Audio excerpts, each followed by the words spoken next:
guys, good morning. Happy Monday. It's Daryl here. It's 5:30 a.m. here in Connecticut on the East Coast, and we're going to take a little change right now. I'm fired up. So I want to talk about Donald Trump. Taking a page right out of Nixon's handbook. Last Monday, the 48 minutes there that I think is going to go down in history. And what Trump is focusing on now. The division of America. Right now, when everybody's talking about 400 years of slavery and oppression, police brutality, changing things, defunding the police or using the police in a different manner, different ideas to make justice equal to this whole country, to move forward. And Trump is talking about the opposite, that he is the law and order president. That he wants more police. He wants to fund the police more. What he's feeding into there is his base, his white scared base. And it's just amazing. His push. He doesn't want to hear what's going on at all. Instead of uniting the country, it's just a pure tactic of division. And he's done this all along with the coronavirus and China and everything that's been going on. It's constantly a tactic of dividing the country against each other. And this feeds his base with this anger. And that's his modus operandi. That's his MO. Going back to last Monday, using tear gas and rubber bullets to go through a group of peaceful protesters. Now, any of you that disagree with me that this didn't happen, whatever. You could put your links up, you could spew whatever you want, but we all know what happened. And that's another thing with the media. Especially the far-right media or Fox that is feeding into this, that they were trying to show so much the burning and the looting. There's whole bunches of middle America that think that the country is on fire and being looted by these Black Lives Matter people. Even older, secluded people around here think that's still going on, that the malls are all burning and it's dangerous out there. Again, this is Trump's tactic of division and fear. Even his own generals are turning against him. So, going back to last Monday, strutting across this ground that had been cleared by his police, his military, with the military helicopters going overhead, carrying the Bible in Ivanka's $1,500 designer handbag, strutting through this police barricade to hold up the Bible in that strongman dictator pose with an upside down Bible. It had nothing to do with faith, with God, with peace and love and understanding.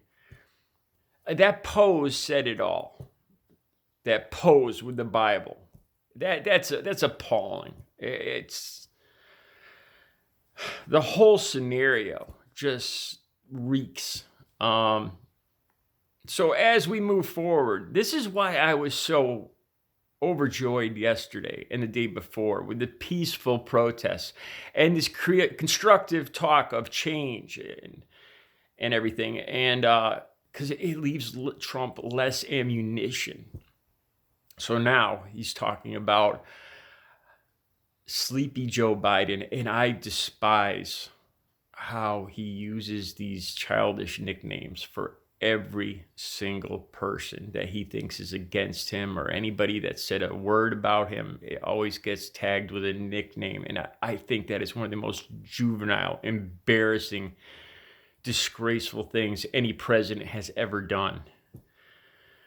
How people could support this, how they could proudly support this juvenile man-child, I am clueless. How they could proudly say they support this man.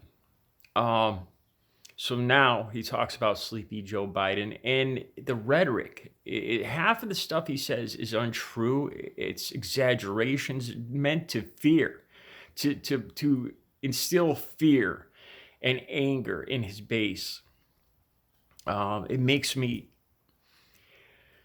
I try not to let it get too much anger in me, because like I've said, anger and negativity is I don't want to feed into that. I just want to use this constructively for change. But so he talks about sleepy Joe Biden wants to defund the police and make America dangerous, and he's being dragged down this road by the socialist protesters. And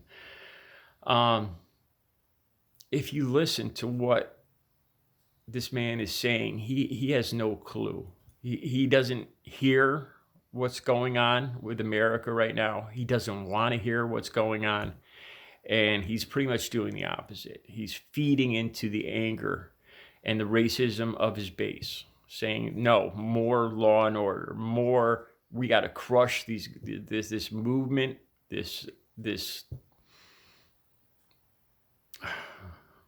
protests. It drives me crazy. I really think that scene last Monday where he strutted across that part of that's Washington Square that's now named Black Lives Matter Square or Street in Washington, D.C. I think that's beautiful. The Washington mayor had that done, and I'm sure the Trump man-child had a hissy fit over that himself. But if you just look at how he's reacting, the words that have come out of his mouth in the last couple of days, talking about how he's the law and order president, he wants to fund the police more authoritarian, more brutal.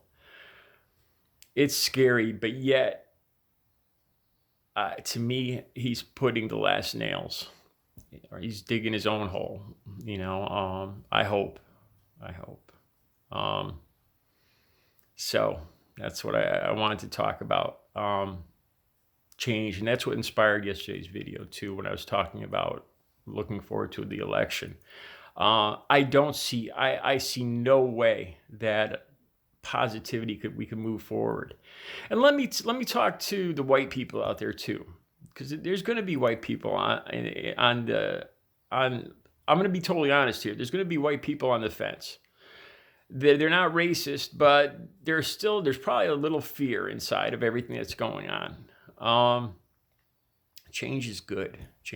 As long as this system continues, there's going to be unrest.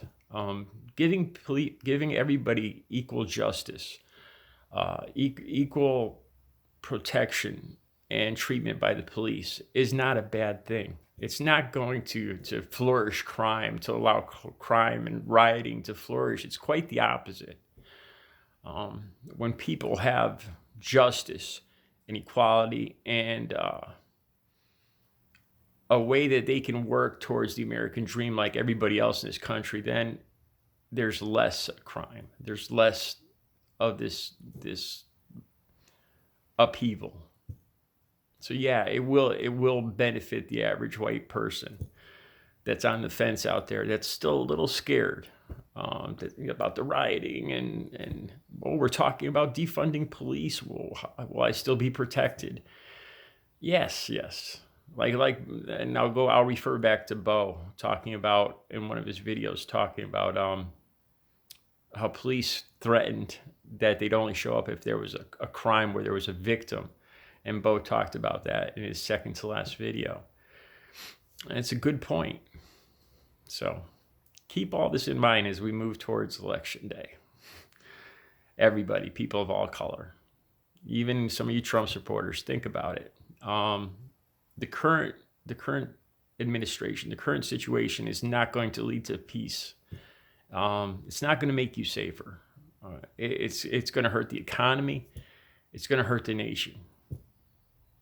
Change isn't just a possibility, it's necessary. All right. You guys have a good Monday.